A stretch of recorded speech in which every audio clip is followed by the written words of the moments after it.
નમસ્કાર, આપ જોઈ રહ્યા છો નેશન પ્લસ ન્યૂઝ. હું છું આપની સાથે હેતલ ભગત. વડોદરા શહેરના સમા વિસ્તારમાં મારક હથિયારો સાથે સામસામે જૂથ અથડામણ કરી રહેલા 16 જેટલા આરોપીઓની સમા પોલીસે ધરપકડ કરીને 3 આરોપીઓને વોન્ટેડ જાહેર કર્યા છે.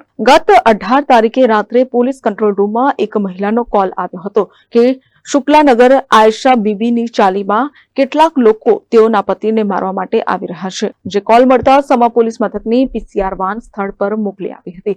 એટલામાં સ્થળ પર કેટલાક હથિયારો અને તલવારો સાથે બે ટોળા સામસામે આવી ગયા હતા, જેથી પોલીસે અન્ય સ્ટાફને મદદ માટે બોલાવ્યો હતો. ઝઘડો વિકરાળ સ્વરૂપ ધારણ ન કરે તે માટે પોલીસે બંને તરફના ટોળાને સમજાવવાનો પ્રયત્ન કર્યો હતો.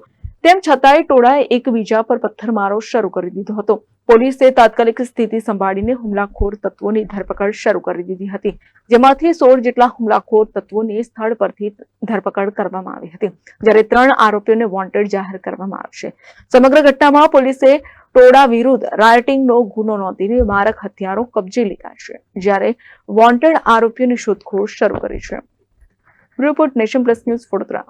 સમાચારોના સતત અપડેટ મેળવવા માટે અમારી નેશન પ્લસ ન્યૂઝની યુટ્યુબ ચેનલને સબસ્ક્રાઇબ કરો, બેલ આઇકન દબાવો અને જોડાયેલા રહો ફેસબુક, ઇન્સ્ટાગ્રામ અને ટ્વિટર પર.